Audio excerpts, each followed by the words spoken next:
Astro connect के ज्योतिष कार्यक्रम में आपका हार्दिक स्वागत है। नमस्कार। बात करेंगे मंगल देव के राशि परिवर्तन की। सेनापति मंगल वर्तमान में वृषभ राशि में संचरित हैं और 14 अप्रैल 2021 को मध्य रात्रि में 1 बजे राशि परिवर्तन करेंगे और मिथुन राशि में संचरित होंगे। मिथुन राशि में मंगल का संचरण काल जो है वह 14 अप्रैल 2021 से लेकर के 2 जून 2021 तक रहने वाला है। सेनापति मंगल बलशाली ग्रह हैं, पराक्रमी ग्रह हैं।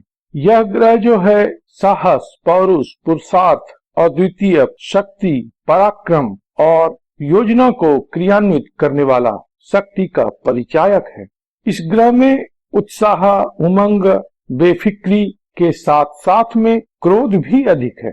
इस कारण से अगर मंगल का प्रभाव कुंडली में शुभ ना हो और इनका संचार भी उत्तम स्थान से नहीं हो रहा हो तो ऐसी स्थिति में मन उत्तेजित रहता है, क्रोधित रहता है, साहस और आत्मविश्वास की पराकाष्ठा या अति हो जाती है और इस कारण से व्यक्ति जो है कई गलतियां भी करता है और उसके कुछ परिणामों को भी भुगतता है। मंगल एक गर्म ग्रह है, क्रोधी स्वभाव प्रदान करने वाले ग्रह हैं और इनका जो संचार आप धनु राशि वालों के लिए हो रहा है वह आपके सप्तम भाव में हो रहा है, क्योंकि यहाँ पर बुध देव की जो राशि है मिथुन राशि वो पड़ती है। सप्तम भाव में मंगल का संचार कुछ अर्थों में बेहतर है और कुछ अर्थों में उतना अच्छा नहीं है। चूंकि मंगल जो है धनु राशि वालों के लिए पंचम भाव के स्वामी ग्रह हैं, इस कारण से मंगल का जो संचार इस समय में आपके विवाह स्थान पे होगा तो यह इस बात का संकेतक है कि प्रेम विवाह की संभावना इस समय में रहेगी। प्रेम प्यार विषयक बातों में प्रगति होगी और यह बातें विवाह के अंजाम तक पहुंचेंगी या विवाह का प्रपोजल इस समय में आ सकता है, खास करके वहां से जिस व्यक्ति को कि आप पसंद करते हैं। इसी प्रकार से जो धनु राशि वाले व्यापार में संलग्न हैं या व्यापार करना चाह रहे हैं तो उनके लिए भी संकेत लगभग यही है कि इस समय में आप अपने नए काम को बड़े जोशो खरोश से करेंगे। इसके लिए आपके पास यथोचित ऊर्जा होगा, आत्मविश्वास होगा और काम के प्रति जो एक निष्ठा होती है वह भी रहेगी। तो व्यापार विषयक बातों के लिए या नई कार्य योजना के लिए या कामकाज के लिए भी यह समय खंड अच्छा संकेत करता है। मंगल की जो दृष्टि है वह आपके कर्म भाव पर रहेगी, तो सप्तम भाव से मंगल की दृष्टि कर्म भाव पर होने से इस समय में आपके कामकाज में कुछ न कुछ उन्नति और प्रगति की स्थिति रहेगी। मंगल अगर आपकी जन्म कुंडली में सुस्थित हैं तो यह जो समय है धन के दृष्टिकोण से भी अच्छा फल प्रदान करने वाला रहेगा, क्योंकि मंगल की दृष्टि आपके धन भाव पर रहेगी। हालांकि यह अष्टम दृष्टि है लेकिन धन विषयक बातों के लिए उतना बुरा नहीं है। इसका बुरा प्रभाव क्या हो सकता है उसकी भी कुछ बात हम कर लेते हैं। तो देखिए, जैसे कि पहले हमने आपको बताया कि मंगल जो है ऊर्जा से भरपूर ग्रह हैं और यह क्रोधी स्वभाव प्रदान करने वाले ग्रह हैं, तो सप्तम भाव से मंगल की जो दृष्टि है वह आपके जन्म राशि स्थान अथवा लग्न स्थान पर रहेगी। इस कारण से क्या होगा कि आपके अंदर क्रोध की अतिरेकता रहेगी, टेम्परामेंट आपका इस समय में बढ़ सकता है।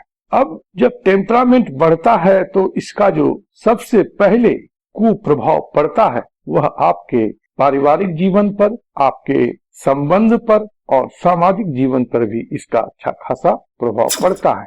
तो इस समय में पहली बात तो आपको एहतियातन यही रखनी है कि अपने दिमाग को शांत रखें, अपने स्वभाव में मृदुलता रखें और लोगों के प्रति आप कोऑपरेटिव हों, क्योंकि इस समय में अगर आप में सहृदयता होती है, परोपकार और सहयोग की भावना होती है तो बहुत अच्छी बात रहेगी। हर वो काम आप करें जिससे कि आप में अहम कम हो, क्योंकि इस समय में ईगो बढ़ जाता है, क्लैश बढ़ जाता है और वाणी भी खराब होने की स्थिति होती है, क्योंकि मंगल की अष्टम दृष्टि आपके वाणी भाव पर भी रहेगी। तो वाणी की उग्रता या वाणी में कर्कशता और स्वभाव में गर्मी, ये सारी बातें रिलेशन आदि के लिए तो बिल्कुल ही अच्छी नहीं है।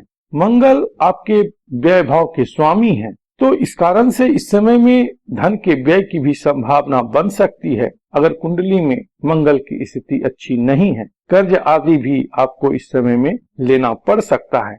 विदेश के संदर्भ में यदि देखा जाए तो द्वादश भाव क्या है, विदेश का है, और सप्तम भाव फॉरेन रेजिडेंसी का है। तो इस कारण से इस समय में जो लोग फॉरेन रेजिडेंसी में हैं, विदेश में हैं, तो कुटुंब से उनका संबंध बन सकता है।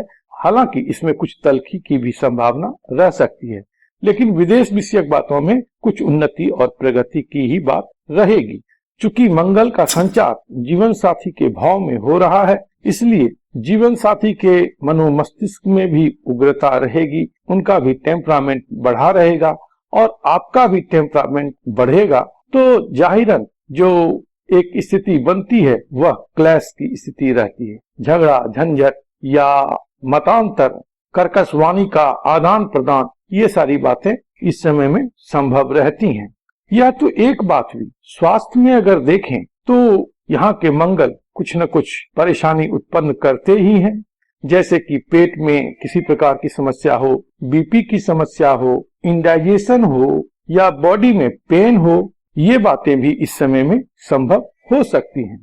चूंकि हॉस्पिटल हाउस के भी लॉर्ड हैं मंगल और वह आपके सप्तम भाव में हैं, तो इस समय में किडनी में इन्फ्लेमेशन या यूरिन रिगार्डिंग किसी प्रकार की समस्या या पत्नी के स्वास्थ्य को लेकर के समस्या के सिलसिले में आपका हॉस्पिटल जाना आना हो सकता है। डॉक्टर से राय मशवरा लेने की भी जरूरत पड़ सकती है। तो इस समय में जहां मंगल के संचार के कारण से कुछ बातें बेहतर होंगी, वहीं पर कुछ बातों में आपको थोड़ा सा सजग और सावधान रहना होगा और अपने अंदर के उबाल को, गर्मी को, गुस्से को थोड़ा सा शांत करना होगा। तो शांत कैसे किया जाए? शांत करने का एक तो फिजिकली यही है कि आप एक्सरसाइज वगैरह करें और कुछ मेडिटेशन करें। मेडिटेशन करने से क्या है कि मन के अंदर का जो संताप है, ताप है, क्रोध है, यह शांत होता है। भगवान मिलते हैं या नहीं मिलते हैं, इस विषय में पढ़ करके आप मेडिटेशन करेंगे तो कुछ भी हासिल नहीं होगा। मन के लिए बहुत जरूरी है मेडिटेशन। तो अगर आप मेडिटेशन कर सकते हैं तो अवश्य कीजिए। और बेहतर तो यह भी है कि मंत्रों का इस समय में उच्चार करें। अगर आपके पास समय हो तो 45 मिनट आप ओम हं हनुमते नमः मंत्र का जप करेंगे तो आपके लिए बहुत बेहतर बात रहेगी और यह कहीं न कहीं आपको बेहतर परिणाम देगा, क्योंकि मंगल जो है वह आपके पंचम भाव के स्वामी ग्रह हैं। इसलिए आप हनुमान जी का पूजन करें। मंगलवार को बेसन की लड्डू या बताशा हनुमान जी को भोग में चढ़ाएं और लोगों में वितरित करें, तो यह भी बहुत अच्छी बात रहेगी। परहेज यही रखें कि किसी प्रकार के लड़ाई झगड़े में आप इस समय में ना उलझें। लड़ाई झगड़ा आपको परेशानी में पड़ा सकता है। किसी प्रकार के कोर्ट केस आदि की भी संभावना बन सकती है। गाड़ी वगैरह ड्राइविंग करते हैं तो सावधानी के साथ आप चलाएं, क्योंकि चोट आदि लगने की भी संभावना इस समय में बनती है।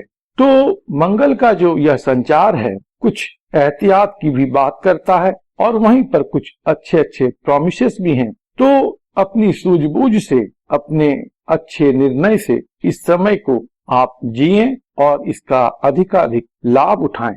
प्रभु आप पर कृपा करें, आप स्वस्थ रहें, मस्त रहें और व्यस्त रहें। ओम नमो भगवते वासुदेवाय।